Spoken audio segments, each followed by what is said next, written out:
নমস্কার বন্ধুরা, ঝিমলির সাথে রহস্য গল্প চ্যানেলে আপনাদের সকলকে স্বাগত জানাই। এই চ্যানেলে আপনি পেয়ে যাবেন নতুন নতুন রহস্য গল্প।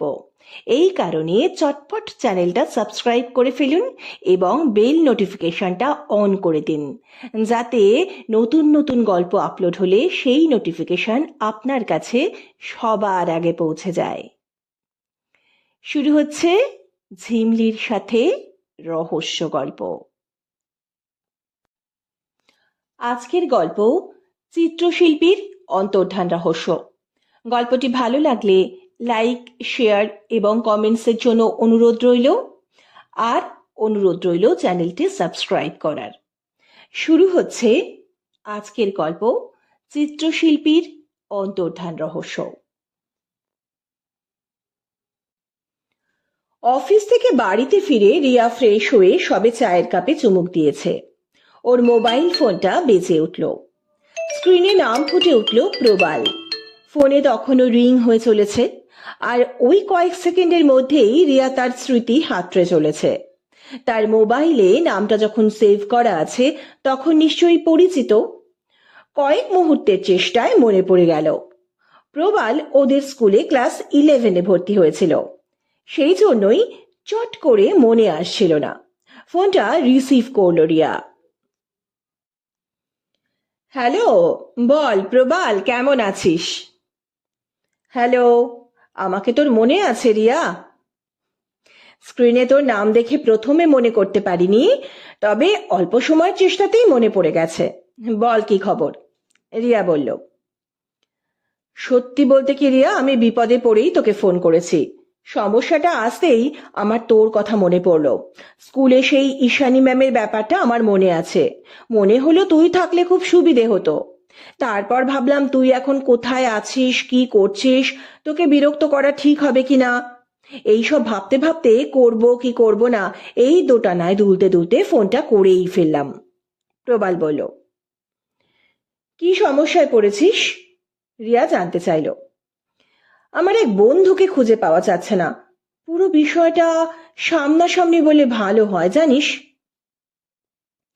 ঠিক আছে, কাল সকাল 10টায় আমার অফিসে চলে আয়, অ্যাড্রেস হোয়াটসঅ্যাপ করে দিচ্ছি। ওকে, কাল দেখা হচ্ছে তাহলে। Good night. কে রে রিয়া? রিয়ার দিকে চিজ অমলেটের প্লেটটা এগিয়ে দিতে দিতে রিয়ার মা জিজ্ঞেস করলেন। প্রবাল আমার সাথে স্কুলে পড়তো, 11-এ ভর্তি হয়েছিল, তাই ওর কথা মনে করতে একটু সময় লাগলো। ওর কোনো বন্ধুকে খুঁজে পাওয়া যাচ্ছে না, তাই ফোন করেছিল। কিন্তু তোর এজেন্সির অফিস আওয়ার তো সকাল 10টা থেকে সন্ধে 7টা, তাহলে এখন ফোন করেছে? মা, প্রবাল আমার ডিটেকটিভ এজেন্সির কথা জানে না। স্কুলে তোমাকে ওই ঈশানী ম্যামের কথা বলেছিলাম না, সেই ঘটনাটা প্রবালের মনে আছে। আমার ফোন নাম্বারটাও ওর মোবাইলে সেভ করা ছিল, তাই ফোন করেছে। কাল ওকে অফিসে আসতে বলেছি। ও ঠিক আছে, তুই খা, আমি দেখি মিনতির রাতের রান্না কদ্দূর এগোলো। মা রান্নাঘরের দিকে চলে গেল। রিয়া নারায়ণ সান্যালের অ আ ক খ খুনের কাঁটায় মনোনিবেশ করলো। রিয়া চ্যাটার্জির একটা ডিটেকটিভ এজেন্সি আছে, অ্যারো ডিটেকটিভ এজেন্সি। রিয়ার এক দাদার বন্ধু রজতাভ গাঙ্গুলি পুলিশ বিভাগে কর্মরত। প্রয়োজনে তিনি রিয়াকে ছোটখাটো সাহায্য করেন, অবশ্যই পুলিশ বিভাগের প্রয়োজনীয় গোপনীয় তথ্য রক্ষা করে। রিয়াও সবসময় পুলিশ বিভাগের সম্মান রক্ষা করে চলে। অ্যারো ডিটেকটিভ এজেন্সিতে আরো দুজন রিয়াকে তার কাজে সাহায্য করে, ইন্দ্রানিধি আর রিনি। পরের দিন সকাল 10টার একটু আগেই রিয়া অফিসে চলে এসেছে। ইন্দ্রানিধি তো 9:30তেই অফিস খোলেন। আজ রিনিও চলে এসেছে। রিনি যদিও রিয়ার সঙ্গেই আসে, ওরা একই পাড়াতে থাকে বলে, কিন্তু আজ রিনি সকালে ওর বাবার সাথে গেছিল এক ডায়াগনস্টিক সেন্টারে ওর বাবার ব্লাড টেস্টের জন্য, রুটিন টেস্ট আর কি। ফেরার পথে রিনি অফিসে নেমে গেছে। রিয়া ঢুকতেই রিনি বলল, দিদি তুমিও আজকে তাড়াতাড়ি? হ্যাঁ রে, একজন ক্লায়েন্ট আসবে, 10টায় টাইম দিয়েছি, তাই নিজেকে একটু গুছিয়ে নিতে চলে এলাম। কাল রাতে ফোন করেছিল। এরা অফিস আওয়ার্সে ফোন করে না কেন দিদি? আসলে যে আসবে তার নাম প্রবাল, আমার বন্ধু। ও আমার ডিটেকটিভ এজেন্সির কথা জানে না, ওর পরিচিত একজন মিসিং, তাই আসবে। জানি না তোমার ডিটেকটিভ এজেন্সি আছে, তাও তোমার কাছে আসছে কেন? স্কুলে থাকতে একটা মজার ঘটনা হয়েছিল জানিস। আমাদের স্কুলে তখন ঈশানী ম্যাম সদ্য জয়েন করেছেন। কিছুদিন পর ওনার বিয়ে, আশীর্বাদ হয়ে গেছে। শ্বশুর বাড়ি থেকে আশীর্বাদের সময় হাতের বালা আর গলায় নেকলেসের সঙ্গে ওনার শাশুড়ি ওনাকে একটা হীরের নাকছাবি দিয়ে সঙ্গে সঙ্গে পরতে বলেছিলেন, আর বলেছিলেন ওটা না খুলতে। ওই নাকছাবি উত্তরাধিকার সূত্রে প্রাপ্ত। বাড়িতে নতুন বউ এলে নাকি ওই নাকছাবি নতুন বউকে পরে থাকতে হয়। এতদিন উনি পড়েছেন, এবার ঈশানী ম্যামকে দিলেন সব সময় পরে থাকার জন্য। তাহলে বুঝতে পারছিস ঈশানী ম্যামের কাছে ওই হীরের নাকছাবির গুরুত্ব। সেই নাকছাবি উনি হারিয়ে ফেলেছেন। আমাদের ক্লাসে যখন এলেন কেঁদে কেঁদে পুরো মুখ আর দু চোখ লাল। আমরা জিজ্ঞেস করতে উনি ঘটনাটা বললেন। তারপর আমাদের বললেন, আজ আর নতুন কিছু পড়াচ্ছি না, কিছু টাস্ক দিচ্ছি, ক্লাসে বসে করে ফেলো। বিয়ের সময় বেশ কিছুদিন ছুটি নিতে হবে বলে ওই দিন ছুটি নিতে পারেননি ম্যাম, না হলে উনি আজ আর আসতেন না। ম্যাম আমাদের কিছু টাস্ক দিয়ে চুপ করে বসেছিলেন। আমি ওই টাস্ক চটপট শেষ করে আমার কপি নিয়ে ম্যামের কাছে গেলাম। কপিটা এগিয়ে দিয়ে খুব সংযমের সঙ্গে ম্যামকে জিজ্ঞেস করলাম, ম্যাম কখন থেকে নাকছাবি পাচ্ছেন না? ম্যাম বললেন, আজ সকালে স্কুলে আসার জন্য স্নান করে যখন আয়নার সামনে গেছেন তখন দেখেন নাকছাবিটা নেই। আমি তখন সম্ভাব্য সব জায়গার কথা জিজ্ঞেস করলাম। স্নান ঘর, বিছানা, ড্রেসিং টেবিল সব ভালো করে খুঁজেছেন ম্যাম, পাননি। বাড়িতে সব জায়গায় দেখা হয়েছে, কোথাও পাওয়া যায়নি। আমি জিজ্ঞেস করে চাইলাম ম্যাম আগে নাকছাবি পরতেন কিনা। তো ম্যাম বললেন যে ম্যাম আগে নাকছাবি পরতেন না। এখানে বিয়ে ঠিক হবার পর ওনার শ্বশুর বাড়ি থেকে ওনাদের এই বংশ পরম্পরায় রেয়াজের কথা জানানো হয়, তখন ম্যাম নাক বেঁধান। ওনার নাকছাবি পরার অভ্যেস ছিল না। শুনে আমি বুঝে গেলাম যে আজ সকালের আগেও যদি ওনার নাকছাবি হারিয়ে যায় উনি অস্বস্তি অনুভব করবেন না, কারণ উনি তখনও নাকছাবিতে অভ্যস্ত হয়ে উঠতে পারেননি। এইসব ভেবে জিজ্ঞেস করলাম যে গতকাল উনি স্কুলের পর কোথায় গিয়েছিলেন, কারণ গতকাল স্কুল ছুটির সময় আমি ওনার নাকে নাকছাবি দেখেছিলাম। হীরের নাকছাবি তো একটা দুটি ছড়ায়। গতকাল আমাদের লাস্ট ক্লাস ওনারই ছিল। ম্যাম বললেন স্কুলের পর বাড়ি ফিরে উনি আবার বিউটি পার্লারে গিয়েছিলেন। শুনেই আমার মাথায় একটা সম্ভাবনা বিদ্যুৎ চমকের মতো খেলে গেল, কারণ আমার মাকে আমি দেখেছি পার্লারে গেলে মা কানের দুল, গলার হার আর নাকছাবি খুলে যায়। ফেসিয়াল করার সময় এগুলো খুলতে হয়, আমার মা বাড়িতেই খুলে রেখে যায়। আমি ম্যামকে জিজ্ঞেস করলাম, ম্যাম আপনি পার্লারে যাওয়ার সময় নাকছাবি খুলে রেখেছিলেন বাড়িতে? বলার সঙ্গে সঙ্গেই ম্যাম চমকে উঠলেন। বললেন, এই না, আমার কানে ইমিটেশনের দুল ছিল, স্কুল থেকে বাড়ি গিয়ে ওটা খুলে রেখেছিলাম, নাকছাবি তো খুলে রেখে যায়নি। ওখানে যে মেয়েটি ফেসিয়াল করছিল তার হাতে দিয়েছিলাম। বলেই ম্যাম নিজের ব্যাগ খুলে তাড়াতাড়ি ওই পার্লারের বিল বার করে সেখান থেকে ফোন নাম্বার নিয়ে পার্লারে ফোন করলেন, আর জানতে পারলেন যে মেয়েটি ওনার ফেসিয়াল করছিল সে ওই নাকছাবিটা পার্লারে জমা দিয়েছে। গতকাল সন্ধেবেলা পার্লারে খুব ভিড় ছিল, আর রিসেপশনের মেয়েটি বিকেলের দিকে ছুটি নিয়ে চলে গিয়েছিল বলে সবার নাম ফোন নাম্বার নোট করা হয়নি, তাই ম্যামের সঙ্গে পার্লার থেকে কন্ট্যাক্ট করতে পারেনি। নাকছাবি ওরা যত্ন করে তুলে রেখেছিল। ম্যাম খুশি হয়ে আমাকে জড়িয়ে ধরেছিলেন, আর পরের দিন আমাদের ক্লাসের সকলকে চকলেট খাইয়েছিলেন। এই ঘটনাটা প্রবালের মনে আছে, আর সেই জন্যই ওর মনে হচ্ছে ওর সমস্যার সমাধান আমিই করতে পারবো, তাই আমাকে ফোন করেছিল। রিয়ার কথা শেষ হতেই অফিসের দরজায় কোনো একজনের উপস্থিতি লক্ষ্য করা গেল। প্রবাল। রিয়া নিজে উঠে গিয়ে প্রবালকে দরজা খুলে ভেতরে নিয়ে এলো। আর প্রবাল তো অবাক। তোর নিজের ডিটেকটিভ এজেন্সি আছে? কই কাল বলিসনি তো, অফিসে দেখা করতে বললি, আমি ভাবলাম তুই কোথাও সার্ভিস করছিস। তোর নিজের ডিটেকটিভ এজেন্সি? আমি জানতাম তুই ঠিক একদিন এই প্রফেশনেই আসবি। প্রবাল উচ্ছ্বসিত হয়ে উঠল। তারপরেই যেন হঠাৎ ম্রিয়মান হয়ে গেল। প্রদীপের তেল শেষের দিকে এলে যেমন প্রদীপের আলো ম্রিয়মান হয়ে যায়, অনেকটা সেরকম। রিয়া এতক্ষণ মিটিমিটি হাসছিল। প্রবালকে ম্রিয়মান দেখে বলল, চল আমরা ও ঘরে যাই। কি নিবি, চা না কফি?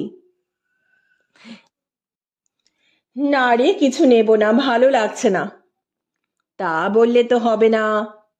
রিনিকে প্রবালের জন্য একটা মিক্সড ফ্রুট জুসের অর্ডার দিতে বলে প্রবালকে নিয়ে নিজের কেবিনে নিয়ে চলে গেল, আর রিনিকেও ইশারা করলো চলে আসতে। কিছুক্ষণের মধ্যে রিনি ফ্রুট জুসের গ্লাস নিয়ে রিয়ার কেবিনে এলো। প্রবালের হাতে ফ্রুট জুসের গ্লাসটা ধরিয়ে দিয়ে রিয়া বলল, নে এবার বল। ফ্রুট জুসে চুমুক দিয়ে প্রবাল একটু সময় নিয়ে নিচু স্বরে বলল, রিয়া, আমার এক গার্লফ্রেন্ডকে পাওয়া যাচ্ছে না। কবে থেকে রে? গতকাল ভোর থেকে। পুলিশে খবর দেওয়া হয়নি? হয়েছে, কিন্তু আমি স্থির থাকতে পারছি না রে, তুই একটু দেখ না। ঠিক আছে, কি হয়েছিল তুই বলতে থাক, আমি প্রয়োজন মতো প্রশ্ন করে তোর থেকে জেনে নেব, রিয়া বলল। আর প্রবাল বলতে শুরু করলো। প্রতীতি ওর স্কুল থেকে শান্তিনিকেতনে গেছিল। স্কুল থেকে বাস বুক করা হয়েছিল, সেই বাসে করে স্কুলের বাচ্চাদের নিয়ে শান্তিনিকেতন গেছিল। দুদিনের ট্যুর ছিল। গতকাল সেই বাস ফিরে এসে দাঁড়ায় স্কুলের সামনে। বাচ্চাদের গার্জিয়ানদের হাতে দিয়ে টিচাররা নিজের নিজের বাড়ির দিকে চলে যায়। প্রতীতিও তাই গিয়েছিল, কিন্তু ও বাড়ি পৌঁছয়নি।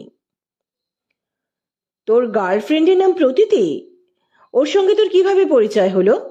রিয়া জানতে চাইল। প্রবাল আগে ওর মোবাইল ফোন খুলে একটা মেয়ের ছবি দেখালো।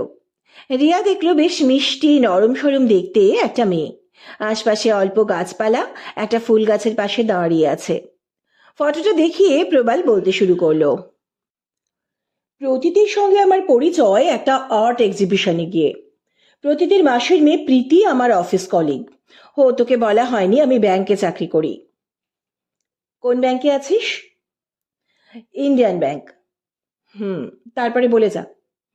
প্রীতি আমাকে একদিন বলল আমার বোনের একটা আর্ট এক্সিবিশন আছে, আমাকে দেখতে যেতে বলেছে, তুমি আমার সঙ্গে যাবে? আমি রাজি হয়ে গেলাম। ওখানেই প্রতীতিকে দেখি। আর্ট এক্সিবিশনে সেই প্রথম প্রতীতি নিজের ছবি দিয়েছিল। প্রথম দেখেই ওকে আমার ভালো লেগে যায়। আলাপ হয়, এক ফাঁকে ফোন নাম্বারটাও চেয়ে নিলাম। অনেকেই ওর ছবির প্রতি আগ্রহ দেখাচ্ছিল, প্রশংসা করছিল। প্রথম এক্সিবিশনে ছবি দিয়েছে, কিন্তু ওর আঁকার হাত দারুণ, কনসেপশনও খুব ভালো। আমি ছবির অত শত বুঝি না, মোটের ওপর ভালো লাগছিল ওর ছবি। যাই হোক, বাড়ি এসে রাতে খাওয়া দাওয়ার পর হোয়াটসঅ্যাপে হাই পাঠিয়ে আলাপের সূচনা করলাম। ও পাশ থেকেও সাড়া এলো। আমি বেশি ভনিতা না করে জানালাম, ভালো লেগেছে, বিয়ে করতে চাই। প্রতীতি বলল এই বিষয়ে ওর বাড়িতে ওর মা বাবার সঙ্গে কথা বলতে, ও নিজে বলতে পারবে না। তবে ওর মায়ের বন্ধুর ছেলে প্রলয় ওকে পছন্দ করে, মাঝে মাঝেই ওদের বাড়ি আসে। প্রতীতিকে বাইকে চাপিয়ে দু একবার আশেপাশে ঘুরতেও গেছে, কিন্তু প্রতীতি তারপর আর যায়নি।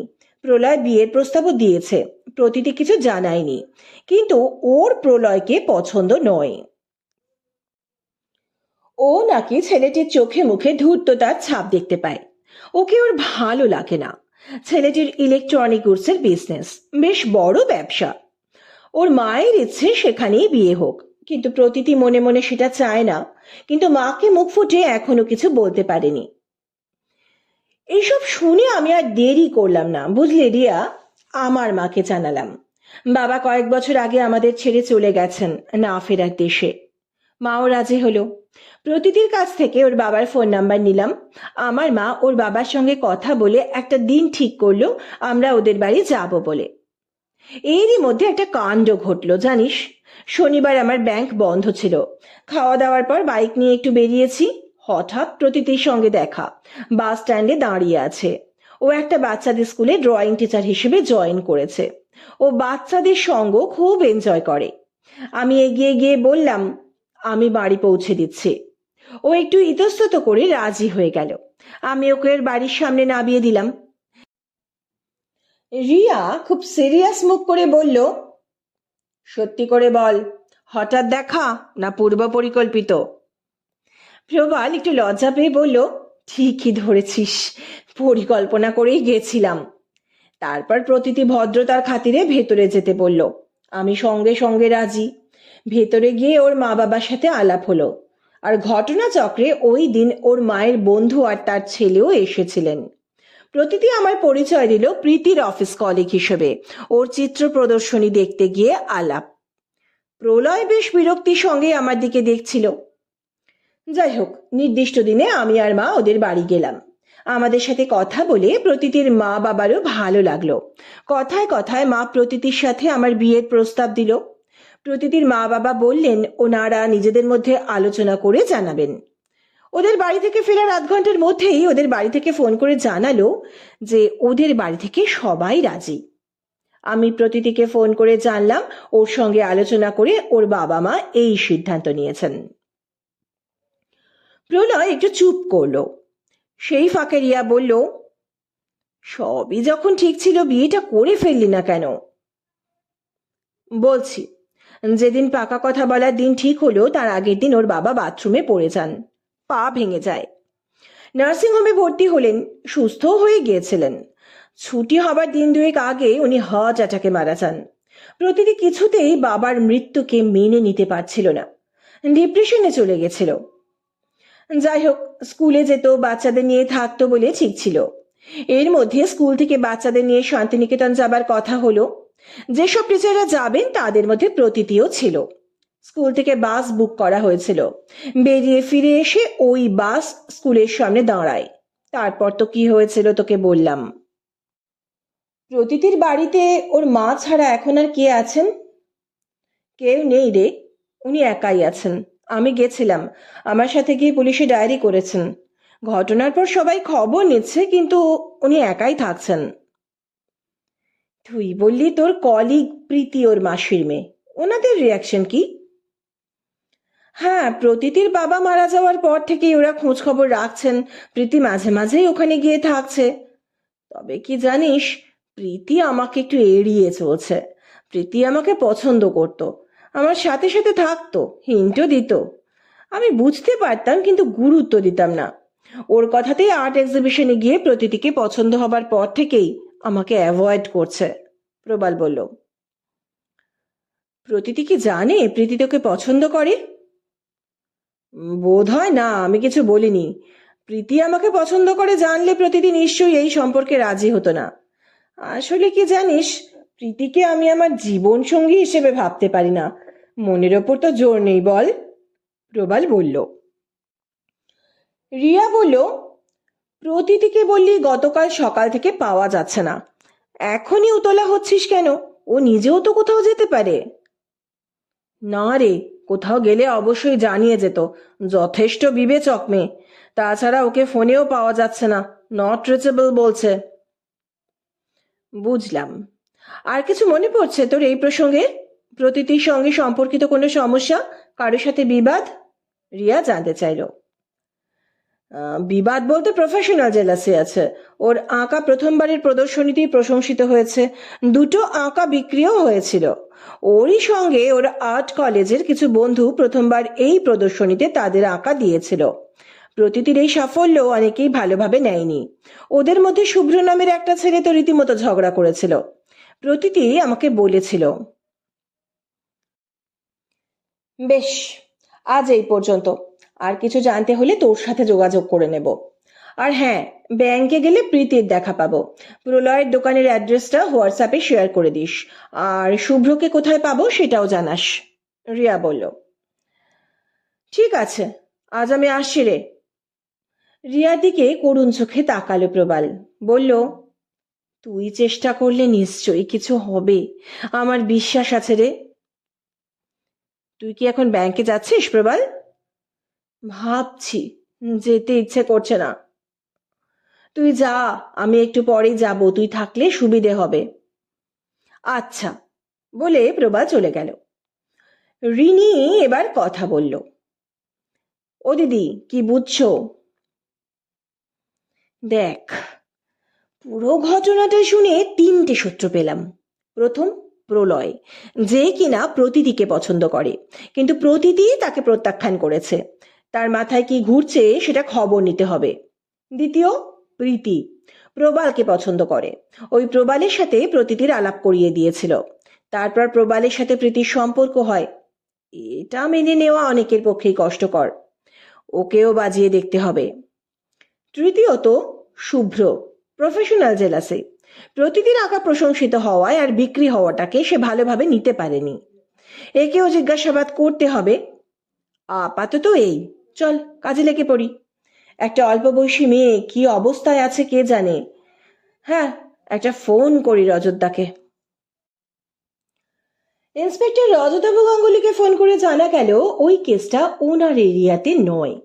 শুনে বললেন ওটা ইন্সপেক্টর গড়গড়ির জুরিসডিকশনের মধ্যে পড়ছে। উনি বললেন, রিয়া তুমি 10 মিনিট অপেক্ষা করো, কি প্রোগ্রেস হয়েছে আমি জানাচ্ছি। এসব ক্ষেত্রে দ্রুত অ্যাকশন নেওয়া হয়। 10 মিনিট পর ইন্সপেক্টর গাঙ্গুলি জানালেন ওই বাস স্ট্যান্ডের আশপাশে যে দোকানগুলো আছে তার মধ্যে একটা চায়ের দোকান ভোরবেলা খুলে যায়। যারা নিয়মিত প্রাতঃভ্রমণ করেন অনেকে এখানে চা খান, আবার যারা ভোরের দিকে কোথাও যান তারাও এখানে চা খান। ওই দোকানদারকে জিজ্ঞেস করা হয়েছে, সে অতটা খেয়াল করেনি। তবে ওখানে একটা ভিখারি দোকানের পাশে বসে থাকে। সে বলল একটা মেয়েকে দেখেছে একটু বড় ব্যাগ নিয়ে এসে দাঁড়াতে।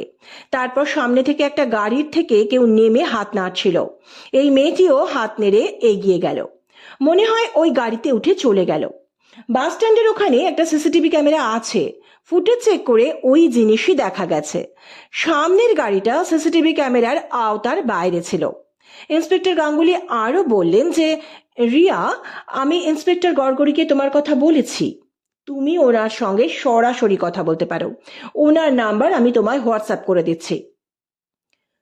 কথা শেষ করে রিয়া আর রিনি বেরিয়ে পড়ল। প্রথমেই রিয়া আর রিনি গেল প্রবালের ব্যাংকে। ব্যাংকে গিয়ে নতুন অ্যাকাউন্ট খোলার জন্য কোন কাউন্টারে যাবে জানতে চাইলে ওদের 3 নম্বর কাউন্টার দেখানো হলো।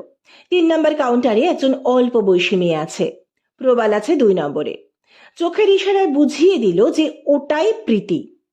রিয়া নতুন অ্যাকাউন্ট খোলার ফর্ম নিয়ে আনুষঙ্গিক আরো কি কি লাগবে বুঝতে লাগলো। আর রিয়া এক মনে পর্যবেক্ষণ করতে লাগলো প্রীতিকে। দুই বোনের মুখের মিল আছে কিছুটা। তবে প্রতীতির ছবি দেখে যেটুকু বুঝেছে, প্রতীতির মুখের কমনীয়তা অনুপস্থিত। সেখানে জায়গা করে নিয়েছে এক ধরনের রুক্ষতা আর কাঠিন্য। চোখের দৃষ্টি সতর্ক। তবে প্রীতি খুবই সৌন্দর্য সচেতন। তার চেহারাতে নিয়মিত বিউটি পার্লারের যত্ন স্পষ্ট। রিনির সাথে প্রীতির কথা শেষ হতে রিয়া বলল, এক্সকিউজ মি ম্যাম, আপনি কি প্রতীতির কেউ হন? আপনাদের মুখের অসম্ভব মিল আছে। একটু বাড়িয়েই বলল রিয়া। রিয়ার দিকে চোখ তুলে তাকালো প্রীতি। ভ্রু দুটো কুঁচকে রিয়াকে দেখে বলল, আপনি প্রতীতিকে চেনেন? হ্যাঁ, আমার এক কাজিন একটা বাচ্চাদের স্কুলে পড়ায়। প্রতীতি ওখানে বাচ্চাদের আঁকা শেখায়। আমার কাজিনের সাথে আমাদের বাড়ি মাঝে মাঝে আসে। ওকে তো নাকি গতকাল থেকে পাওয়া যাচ্ছে না। এখন কোনো খবর পেয়েছেন? ও, আপনি জানেন ওকে পাওয়া যাচ্ছে না? হ্যাঁ, আমার কাজিন বলছিল শান্তিনিকেতন থেকে ফিরে নাকি আর বাড়ি ফেরেনি। কোনো খবর পাওয়া গেছে ওর? না, কোনো খবর নেই। আচ্ছা, প্রতীতির সঙ্গে যার বিয়ে ঠিক হয়েছে শুনেছি তিনিও এই ব্যাংকেই চাকরি করেন। তিনি কোথায় বসেন? বাবা, আপনি তো অনেক কিছু জানেন দেখছি। প্রতীতির বিয়ে ঠিক হয়েছে সে খবরও রাখেন, পাত্র এই ব্যাংকেই চাকরি করে, সব জানেন। আমি তো এত কিছু জানি না। হ্যাঁ হ্যাঁ, আমার কাজিন বলছিল আর কি, ব্যাংকে নতুন অ্যাকাউন্ট খুলবো শুনে ওই বলল এই ব্যাংকে আসতে। বলল প্রতীতির হবু বর এই ব্যাংকেই চাকরি করে, তুই এই ব্যাংকেই অ্যাকাউন্ট খোল, দরকারে উনি সাহায্য করবেন। ওই প্রবাল না কি যেন নাম ওই প্রতীতির বরের, আপনি চেনেন না? বললাম তো না। যদি ব্যাংক সংক্রান্ত কোনো কাজ থাকে বলবেন, হেল্প করব। এই সমস্ত প্রশ্নগুলো করবেন না। এখন আসুন। আচ্ছা, প্রতিদিন মিসিং হলো কেন বলে আপনার মনে হয়? আচ্ছা, নাছোড় মহিলা তো আপনি। বলছি ব্যাংকের কাজ ছাড়া আর কোনো বিষয়ে আলোচনা করবেন না। পুলিশকেও তাই বলবেন ম্যাডাম? পুলিশ আমাকে জিজ্ঞেস করবে কেন? প্রতিটি নিজেই তো একজন ডিপ্রেশনের পেশেন্ট। মেসোমশাই চলে যাবার পরই তো ডিপ্রেশনে চলে গেল। ট্রিটমেন্টও হয়েছে। হয়তো আবার ডিপ্রেশন বেড়েছে, তাই নিজেই কোথাও চলে গেছে। শান্তিনিকেতন থেকে ফিরছিল, সঙ্গে লাগেজ তো ছিলই। আসুন তো, আপনারা আসুন। কাজের সময় যত বিরক্ত করা। রিয়া আর রিনি ব্যাংক থেকে বেরিয়ে এলো। বেরিয়ে আসার আগে প্রবালকে ইশারায় জানিয়ে এলো। বেরিয়ে এসে রিনি বলল, দিদি কি বুঝলে? কঠিন ঠাঁই বুঝলি।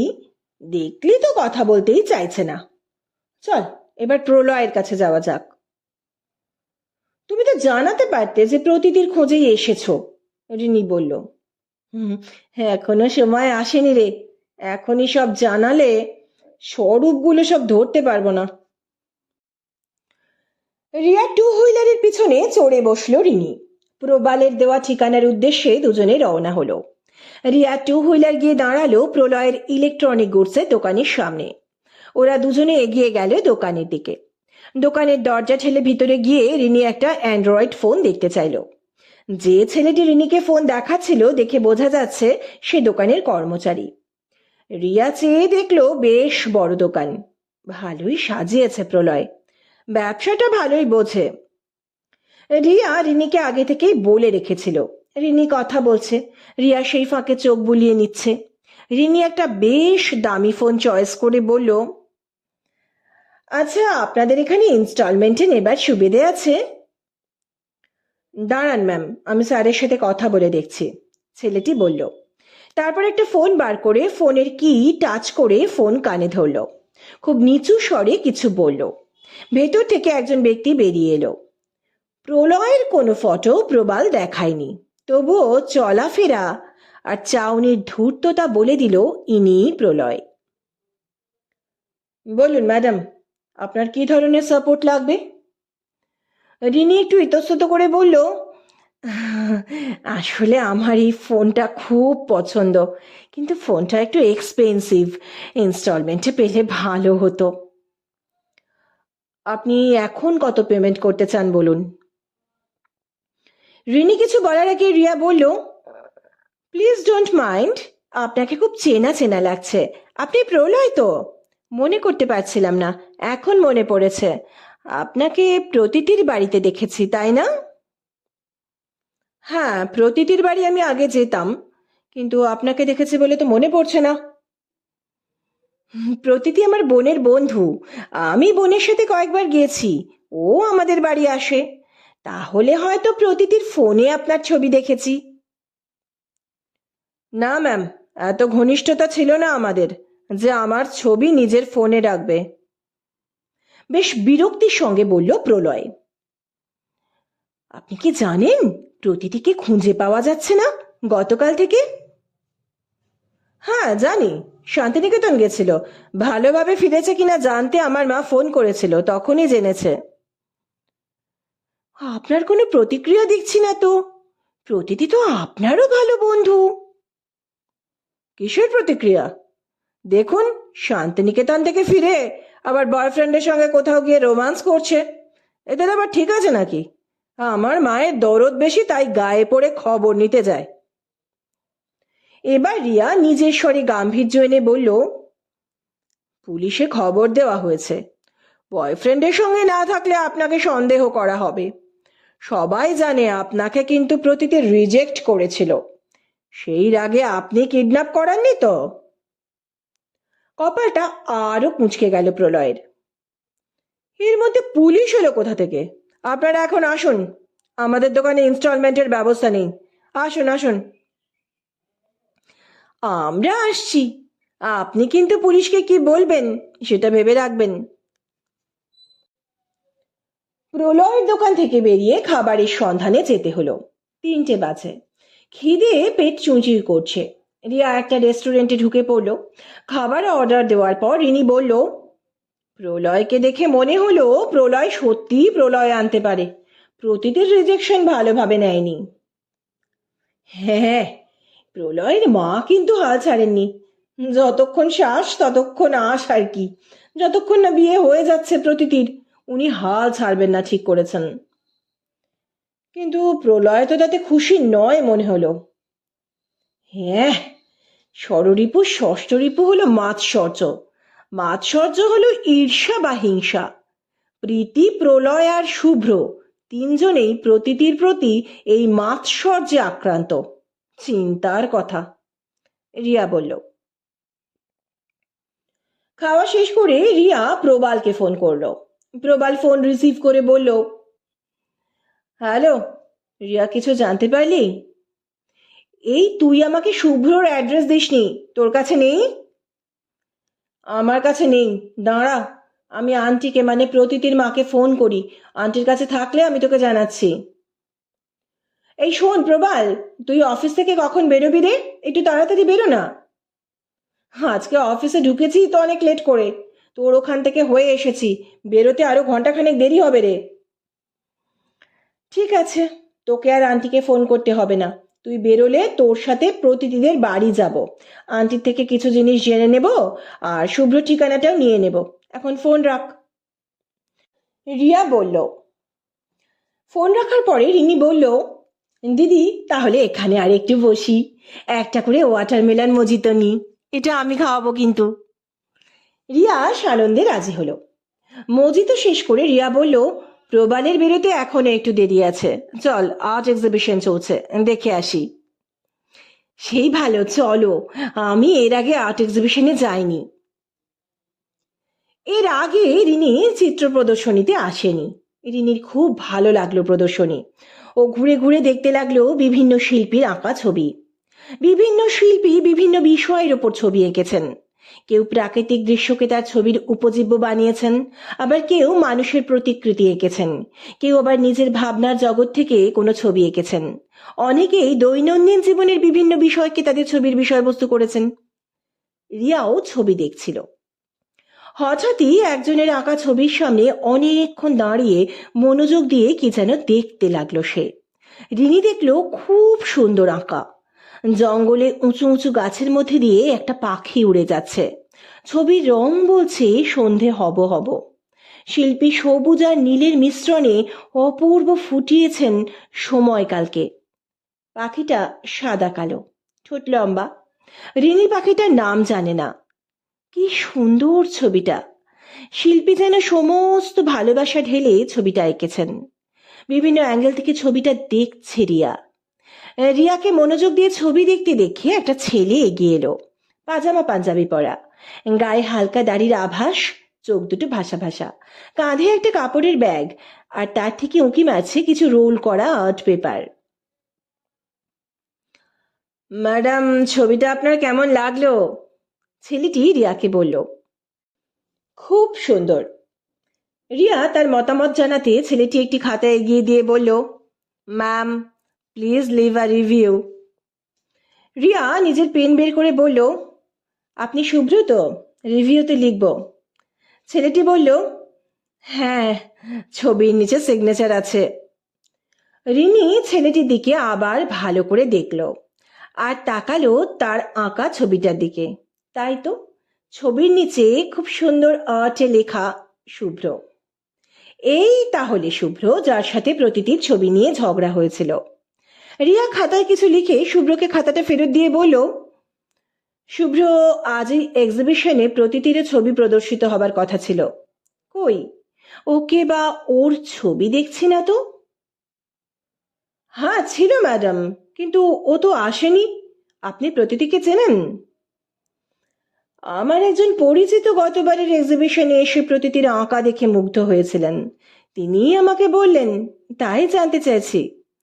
তুমি জানো না কেন প্রতীতি আসেনি? তোমরা সব একসঙ্গে এক কলেজ থেকে পাশ করেছো, বন্ধুর খবর রাখবে না? বিশ্বাস করুন ম্যাম, এক্সিবিশনের জন্য নিজের ছবি নিয়ে বড্ড ব্যস্ত ছিলাম, আমি জানি না প্রতীতি কেন আসেনি।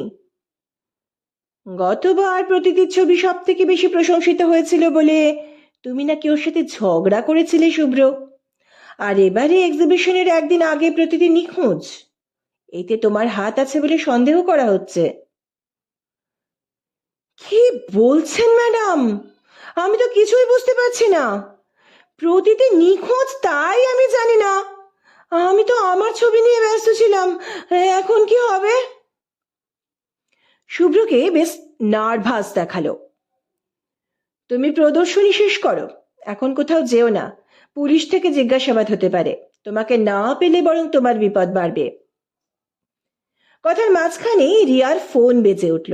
প্রবাল কলিং। রিয়া এগিয়ে যেতে যেতে ফোন রিসিভ করে বলল, তুই আমাকে প্রতিটির বাড়ির অ্যাড্রেসটা মেসেজ করে দে, আমরা পৌঁছে যাব। তুই অফিস থেকে সোজা ওখানে চলে যা।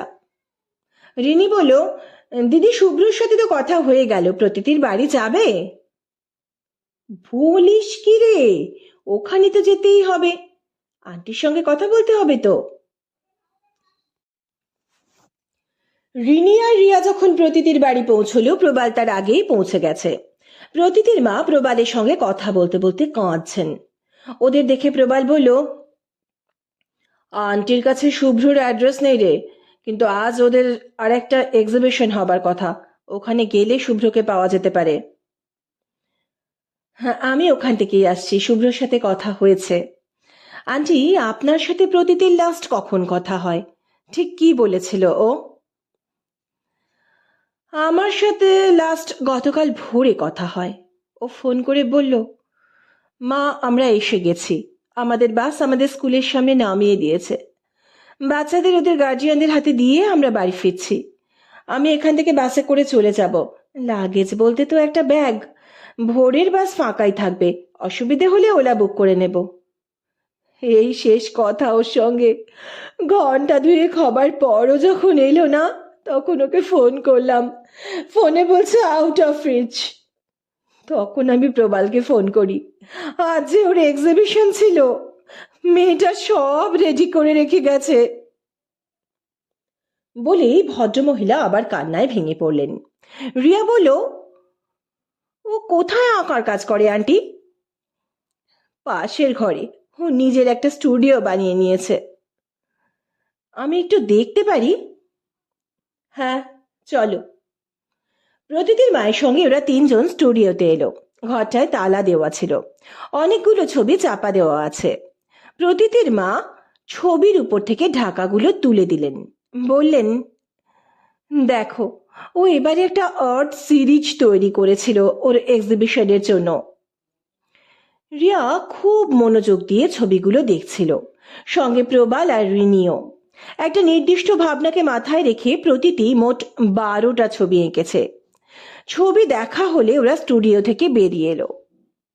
প্রতিটির মা বললেন, দেখেছো তোমরা কি পরিশ্রম করেছে মেয়েটা এই এক্সিবিশনের জন্য, অথচ মেয়েটা আমার কোথায় চলে গেল। প্রতীতির মা ওই ঘরে তালা দিয়ে দিলেন। প্রবাল বলল, প্রতীতি নিজের ফেসবুক পেজে আজকের এক্সিবিশনের কথা জানিয়ে এই সিরিজের একটা ছবি দিয়ে আমন্ত্রণ পত্র তৈরি করে সবাইকে আমন্ত্রণ জানিয়েছিল, আর এক্সিবিশনে যেতে পারলো না।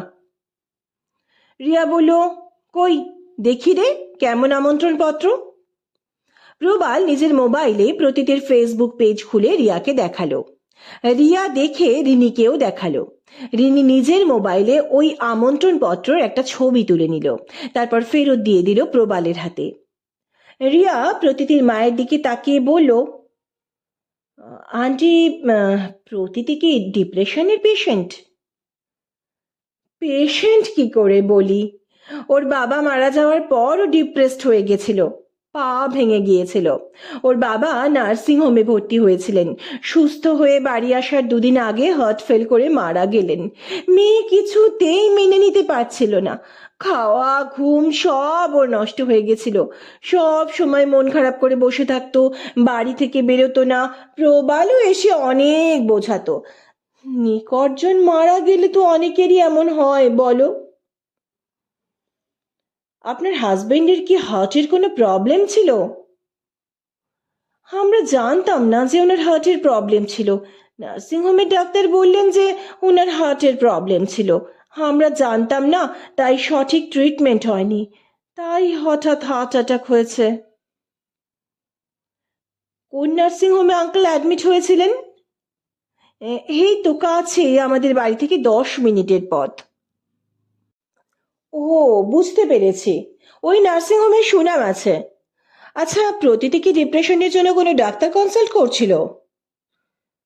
না না, অনেকে বলেছিল ডাক্তার দেখিয়ে নিতে। আমার দিদির মেয়ে ওকে সঙ্গে করে নিয়েও যেতে চেয়েছিল ডাক্তারের কাছে, কিন্তু প্রতিটি কিছুতেই রাজি হয়নি। বলেছিল নিজেই ঠিক হয়ে যাবে। আমার দিদির মেয়ে আমাকে বলেছিল প্রয়োজনে ও ডাক্তারের সঙ্গে কথা বলে ওষুধ এনে দেবে। ঠাকুরের দয়ায় প্রয়োজন পড়েনি। আচ্ছা, আপনার কি মনে হয় হঠাৎ ডিপ্রেশন বেশি হলে ও একা কোথাও চলে যেতে পারে? সেরকম তো হবার কথা নয়। স্কুলে যায়, বাচ্চাদের নিয়ে ভালোই থাকে। আমার তো মনে হয় বাচ্চাদের সঙ্গ ওর ওষুধ হিসেবে কাজ করেছিল।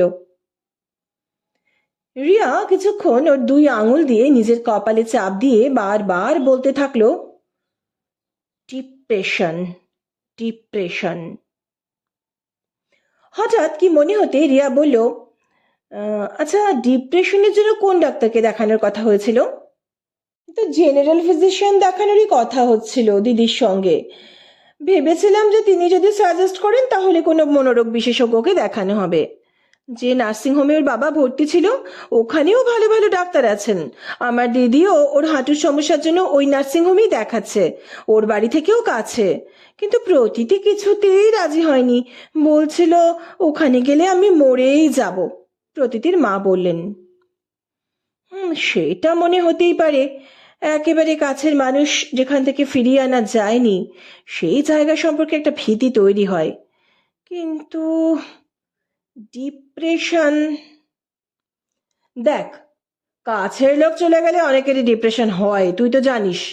ডিপ্রেশনের উপর এত জোর দিচ্ছিস কেন? প্রবাল বলল। হ্যাঁ, বলছি। আন্টি, আঙ্কেলকে যে নার্সিং হোমে দেখানো হয়েছিল, কোন ডাক্তারকে দেখানো হয়েছিল আপনার মনে আছে? হ্যাঁ, মনে আছে। ডক্টর টি সামন্ত। ওই নার্সিং হোম ওনারই। পুরো নাম আন্টি? সেটা মনে নেই। এই রিনি, চট করে নার্সিং হোমের নাম দিয়ে সার্চ করে দেখ তো ডক্টর টি সামন্তের পুরো নাম কি। হ্যাঁ দিদি, এই তো দেখছি। এই যে পেয়েছি, ডক্টর তৌরিত সামন্ত। ও, কই দেখি দেখি, ওনার প্রোফাইল পিকচারটা দেখা যাবে? ও, ঠিক আছে। এবার ডক্টর তৌরিত সামন্তের নাম দিয়ে সার্চ করে দেখ ওনার আর কোনো নার্সিং হোম আছে কিনা। হ্যাঁ, দেখছি। দিদি, নার্সিং হোম আর দেখছি না, তবে একটা ওল্ড এজ হোম আছে ওনার, নাম বন্ধু। তবে লোকেশন দেখাচ্ছে এখান থেকে প্রায় 30 কিলোমিটার দূরে। রিনি, চট করে একটা ওলা বুক কর, আর বন্ধুর সঙ্গে দেখা করার ঠিকানাটা দিয়ে দে। সময় নেই হাতে, তাড়াতাড়ি। রিয়া নিজে একটা ফোন করলো। কথোপকথন এরকম, হ্যালো, আমরা ওলা বুক করে রওনা হচ্ছি, আপনারা আসতে পারবেন? না, শিওর নই কিন্তু।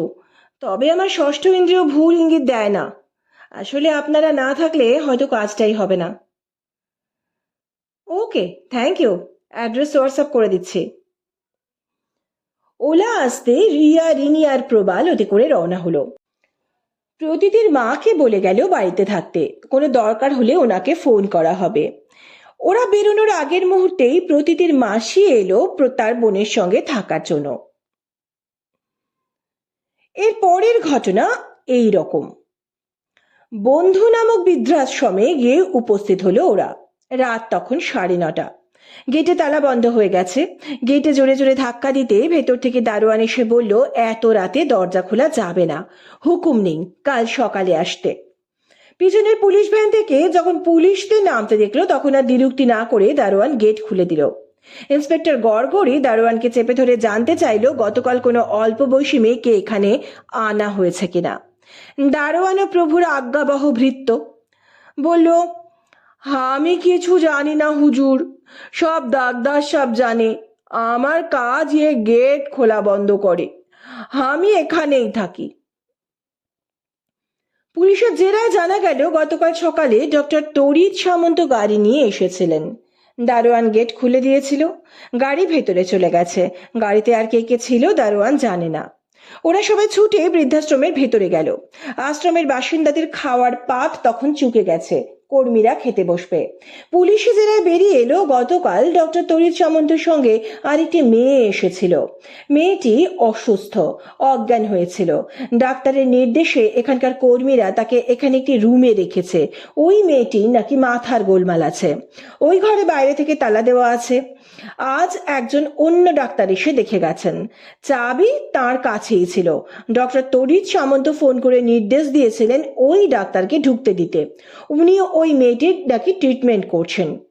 ওই ডাক্তার ঘরে গিয়ে মেয়েটিকে দেখে একটা ইঞ্জেকশন দিয়ে দরজায় তালা দিয়ে আবার চলে গেছেন। কর্মীরা এর থেকে বেশি কিছু জানে না। পুলিশ এরপর ওই ঘরের তালা ভেঙে ওই ঘর থেকে ঘুমন্ত প্রতীতিকে উদ্ধার করলো।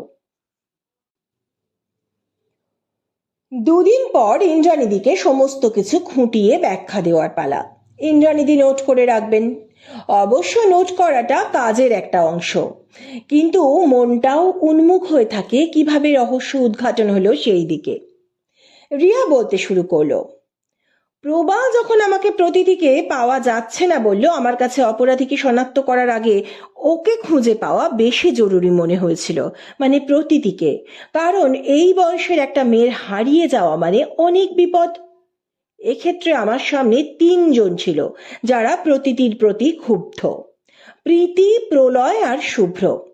প্রথমে গেলাম প্রীতির কাছে। ওর সাথে যা কথা হলো তার সারমর্ম হলো এই যে প্রতীতি ডিপ্রেশনের পেশেন্ট। রোগের বাড়াবাড়ি হলে ওকে ভয়ানক বিষণ্ণতা গ্রাস করে। সেই সময় ও একা থাকতে চায়, কাজেই ও নিজেই কোথাও চলে যেতে পারে। ওর নাকি ট্রিটমেন্টও হয়েছে। এখানে আমার অসঙ্গতি চোখে পড়ল প্রতীতির মায়ের সঙ্গে কথা বলে। উনি বললেন যে প্রতীতি বাচ্চাদের সঙ্গে ভালো থাকে, এটা ওর মন খারাপ সারানোর সব থেকে ভালো ওষুধ। উনি মা, মেয়ের মনের খবর ঠিকই রাখেন। সেখানে প্রতীতি বাচ্চাদের সঙ্গে শান্তিনিকেতনে কাটিয়ে এলো, ওর মন তখন ভালো থাকার কথা। ওই সময় ওর বিষণ্ণ থাকার কথা নয়। প্রতীতির মায়ের থেকে জানলাম প্রতীতি নিজের ট্রিটমেন্ট করতে দেয়নি, কিন্তু প্রীতি বলল যে ওর ট্রিটমেন্ট হয়েছে। এরপর গেলাম প্রলয়ের কাছে। প্রলয়ের মূল বক্তব্য হলো প্রতীতি তার বয়ফ্রেন্ডের সাথে ঘুরতে গেছে। সেই বক্তব্য ঠিক নয়, কারণ ওর বয়ফ্রেন্ড প্রবাল নিজেই এসেছে ওর সন্ধান করতে। প্রশ্ন ওঠে ওর অন্য কারোর সাথে সম্পর্ক আছে কিনা। সেক্ষেত্রে প্রবাল বলেছে ওর প্রপোজাল পেয়ে প্রতীতি কোনো আপত্তি করেনি, শুধু বাবা মায়ের সঙ্গে কথা বলেছিল। প্রীতির কাছেও প্রতীতির অন্য কোনো বয়ফ্রেন্ডের কথা শুনিনি। এরপর আসে শুভ্র। শুভ্র ওর চিত্র প্রদর্শনী নিয়ে ব্যস্ত ছিল। ইন্সপেক্টর গড়গড়িকে বললাম ওর কথার সত্যতা যাচাই করতে, খুব তাড়াতাড়ি। পুলিশের ইনফরমার সব জায়গাতেই সাধারণ মানুষের মধ্যে ছড়িয়ে থাকে। ইন্সপেক্টর খবর নিয়ে বললেন শুভ্রর কোনো সন্দেহজনক কাজকর্মের রেকর্ড নেই, আঁকাই হচ্ছে শুভ্রর ধ্যান জ্ঞান। এরপর প্রতীতির বাড়ি গেলাম। ওর আর্ট সিরিজ দেখে আমার মন আলোর রেখা পেল। সত্যি বলতে কি, আগে অন্ধকারেই ছিলাম। ওর আর্ট সিরিজের থিমে চিকিৎসকদের বিভিন্ন অনৈতিক কাজকর্ম তুলে ধরা হয়েছে। প্রতীতির বাবার মৃত্যুটা প্রতীতি মেনে নিতে পারেনি। ওনার হার্টের কোনো সমস্যা ছিল না, অথচ নার্সিংহোম গিয়ে উনি হার্ট অ্যাটাক করে মারা গেলেন। প্রতীতি কিছু আন্দাজ করেছিল, প্রমাণ সংগ্রহের চেষ্টাও করছিল। ওই নার্সিংহোমে দুস্থ অসহায়দের কম টাকায়, প্রয়োজনে বিনামূল্যে চিকিৎসা করা হয়। প্রতীতির বাবা যে বেডে ছিলেন তার পাশের বেডে একটি ছেলেকে অ্যাপেন্ডিক্স অপারেশনের পর দেওয়া হয়েছিল। ছেলেটিকে ওর কি হয়েছে জিজ্ঞেস করে জানার পর প্রতীতির বাবা দেখেন যে ছেলেটির শরীরে 2টো অপারেশনের চিহ্ন আছে। একটি ছেলেটির পেটের ডান দিকের নিচের অংশে, অন্যটি পেটের সাইডে। ছেলেটিকে উনি জিজ্ঞাসা করেন 2টো জায়গায় অপারেশন কেন করা হয়েছে। ছেলেটি জানায় যে সে এই বিষয়ে কিছু জানে না, কিন্তু তার বাড়ির লোক তাকে দেখতে এলে ছেলেটি তাদেরকে সেই কথাটা বলে। তারা আবার ডাক্তারের সঙ্গে এই বিষয়ে কথা বলেন। ডাক্তার তাদের ধমক দিয়ে বলেন যে তারা কি ডাক্তারের থেকে বেশি বোঝে? কে তাদের মাথায় এই সমস্ত ঢোকাচ্ছে? তারা প্রতীতির বাবার কথা বলে। ডাক্তার সতর্ক হয়ে যান। এতক্ষণে নিশ্চয়ই বুঝতে পেরেছো ইন্দ্রাণীদি, অসহায়দের স্বল্প মূল্যে বা বিনামূল্যে চিকিৎসার আড়ালে শরীর থেকে কিডনি বের করে নেওয়া হয়। প্রতীতি যখন বাবাকে দেখতে গেছিল তখন উনি প্রতীতিকে বলার চেষ্টা করেন, কিন্তু ডাক্তারকে আসতে দেখে চুপ করে যান। পুরোটা না শুনলেও প্রতীতি বিষয়টা আন্দাজ করে, আর ডাক্তারও সেটা বুঝতে পারে। এরপরে প্রতীতি চলে যাবার পরে খালি সিরিঞ্জ দিয়ে ইঞ্জেকশন পুশ করে হার্ট অ্যাটাক করানো একজন ডাক্তারের পক্ষে শক্ত ব্যাপার নয়। ডক্টর তরিৎ সামন্ত প্রতীতির বাবার সঙ্গে সেটাই করেছিলেন। প্রতীতি বুঝতে পারে যে ওর বাবার মৃত্যুটা স্বাভাবিক নয়, কিন্তু প্রতীতি কিছু করতে পারছিল না, বা সে করতে পারলও না। এই কারণেই প্রতীতি ডিপ্রেশনে চলে গেল, কিন্তু মনকে শক্ত করলো এই ভেবে যে কিছু একটা করতে হবে। প্রীতির সঙ্গে এই বিষয়গুলো নিয়ে আলোচনাও করলো। ও তো জানে না যে প্রীতির মনে প্রবালকে নিয়ে ওর সম্পর্কে হিংসা জমে আছে। প্রতীতি প্রতিবাদের প্রথম পদক্ষেপ হিসেবে চিকিৎসকদের দুর্নীতিমূলক কাজকর্ম নিয়ে একটা আর্ট সিরিজ তৈরি করে চিত্র প্রদর্শনীর জন্য। এটাই ছিল ওর অস্ত্র। ওই ছবিগুলোতে যে একজন ডাক্তারের ছবি ডক্টর তরিৎ সামন্তর মুখের আদলে আঁকে, যাতে করে সাধারণ মানুষের মনে প্রশ্ন তুলে দেওয়া যায়। একটা ছবি দিয়ে চিত্র প্রদর্শনীর আমন্ত্রণ পত্র তৈরি করে ফেসবুক পেজে পোস্ট করে, এতে করে অনেক বেশি মানুষের কাছে বার্তা পৌঁছবে। এদিকে প্রীতি ডাক্তারের কাছে ওর মায়ের টেস্ট রিপোর্ট দেখাতে গিয়ে প্রতীতির ওই ফেসবুক পেজের পোস্টটা ডক্টর তরিৎ সামন্তকে দেখায়, এবং সেটা সে ইচ্ছে করেই করে। প্রতীতির ডিপ্রেশনের কথাটাও সে বলে। ডক্টর সামন্ত প্রমাদ গণে যে এইবার সাধারণ মানুষ কিছু ভাবতে শুরু করবে, আর কেউ চাইলে এই নিয়ে চ্যালেঞ্জ করে আইনের দ্বারস্থ হতে পারে, কারণ প্রতিযোগিতা সব প্রফেশনেই থাকে। একই সঙ্গে প্রতীতির ডিপ্রেশনের বিষয়টাও ভেবে নেয় ডক্টর সামন্ত। প্রীতিকে বলে যে আমি প্রতীতির ট্রিটমেন্টের ব্যবস্থা করতে পারি, আমাদের এখানে ভালো মনোরোগ বিশেষজ্ঞ আছেন। প্রীতি জানায় যে সে এই পরামর্শ দিয়েছিল, কিন্তু প্রতীতি রাজি হয়নি। ডক্টর সামন্ত বলেন এই ধরনের পেশেন্টরা বেশিরভাগ সময় ট্রিটমেন্ট করতে চায় না, তাদের না বলেই ট্রিটমেন্ট করতে হয়। প্রীতি জানায় যে ওকে না বলে ওষুধ খাওয়ানো প্রীতির পক্ষে সম্ভব নয়। তখন ডক্টর সামন্ত প্রস্তাব দেন প্রতীতিকে নার্সিং হোমে রেখে ট্রিটমেন্ট করা হবে। এখনই সেটা ওকে বা ওর মাকে জানানোর দরকার নেই, ওকে সুস্থ করে বাড়ি ফিরিয়ে দেওয়া হবে। প্রীতি ডক্টর সামন্তর কথার আসল অর্থ ধরতে পারে। সেও তো মনে মনে প্রতীতির এরকম একটা পরিণতি চাইছিল। দুজনে আলোচনা করে ঠিক করে যে ওই চিত্র প্রদর্শনীর আগেই ওকে ট্রিটমেন্টের জন্য নিয়ে আসা হবে। ডক্টর সামন্ত অবশ্য জানতেন যে তিনি প্রতীতিকে নার্সিং হোমে রাখবেন না, এই শহরের বাইরে পাঠিয়ে দেবেন। এরই মধ্যে ঘটনাচক্রে প্রতীতি স্কুল থেকে শান্তিনিকেতন যাবার প্রোগ্রাম হয়, আর প্রীতি আর ডক্টর সামন্ত তাদের ছক তৈরি করে ফেলেন। প্রতীতি শান্তিনিকেতনে যাবার আর ফেরার সব খবর রাখছিল। মাসির মেয়ে হিসাবে এটাকে কেউ অস্বাভাবিক বলে মনে করবে না। প্রতীতির মায়ের কাছে খবর পেয়ে ডক্টর সামন্ত গাড়ি নিয়ে প্রীতিকে সঙ্গে নিয়ে স্কুলের কাছে বাস স্ট্যান্ড থেকে একটু দূরে দাঁড়িয়েছিল। ঠিক বাস স্ট্যান্ডের ওখানে সিসিটিভি ক্যামেরা আছে, তার রেঞ্জ থেকে বেরিয়ে গাড়ি দাঁড় করিয়েছিলেন। প্রীতি গাড়ি থেকে নেমে প্রতীতিকে দেখে হাত নাড়তে থাকে। প্রতীতিও এগিয়ে যায়। তাই পুলিশ যখন বাস স্ট্যান্ডের ওখানে সিসিটিভি ফুটেজ চেক করেন তখন প্রতীতিকে শুধু হাত নাড়তে দেখা যায়, কাকে দেখে হাত নাড়ছে তা দেখা যায়নি। এগিয়ে গিয়ে প্রতীতি গাড়িতে ওঠে। গাড়িতে কাঁচ দেওয়া ছিল, তাই সামনে কে আছে প্রতীতি দেখতে পায়নি। গাড়িতে ডক্টর সামন্ত ছাড়াও সেই মনোরোগ বিশেষজ্ঞ ছিলেন যে বন্ধু নামক ওল্ড এজ হোমে প্রতীতিকে ঘুমের ইঞ্জেকশন দিয়েছিল। গাড়িতে প্রতীতি ঢুকে বসার পর ওরা সময় নষ্ট করেনি। পেছন থেকে ক্লোরোফর্ম মাখানোর রুমাল মুখে চেপে ধরে অজ্ঞান করে দেয়। কিছুটা এগিয়ে প্রীতি গাড়ি থেকে নেমে যায়, আর গাড়ি প্রতীতিকে নিয়ে ছোটে বন্ধু বৃদ্ধাবাসের দিকে। ডক্টর তরিৎ সামন্তের সঙ্গে প্রীতি অ্যারেস্ট হয়েছে? ইন্দ্রাণী জিজ্ঞেস করলো। হ্যাঁ, প্রীতি অ্যারেস্ট হয়েছে। আর শুধু ডক্টর তরিৎ সামন্ত নয়, ওনাকে জেরা করে কিডনি পাচার চক্রের পুরো দলটাকেই ধরার চেষ্টা চলছে। তবে সম্ভবত এই চক্রের মাথা উনি। আচ্ছা দিদি, প্রতীতি ডক্টর তরিৎ সামন্তর প্রতি যে সন্দেহ করেছিল সেটা প্রীতিকে জানিয়েছিল, কিন্তু প্রবালকে কেন জানালো না? সেটা জানালে তো অনেক ভালো হতো, রিনি বলল। না রে, প্রীতি হচ্ছে ওর মাস্তুতো দিদি। দুজনের বাড়ি কাছাকাছি, ছোট থেকেই একসঙ্গে বড় হয়েছে। প্রীতিকেই বেশি বিশ্বাস করত। প্রবালের সঙ্গে আলাপ পরিচয় তো বেশি দিনের নয়, তাই ওকে সম্পূর্ণ ভরসা করতে পারেনি। কিন্তু প্রীতি যে প্রবালকে পছন্দ করে, তাই প্রতীতির ক্ষতির কথা প্রীতি যে ভাবতে পারে, সেটাই প্রতীতি বুঝতে পারেনি।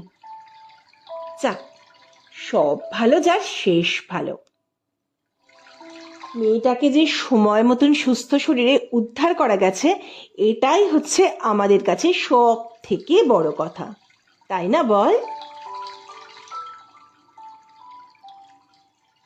বন্ধুরা, আজকের গল্প এখানেই শেষ হলো। সুস্থ থাকবেন, ভালো থাকবেন। শীঘ্রই আসছি আর একটি নতুন গল্প নিয়ে। নমস্কার।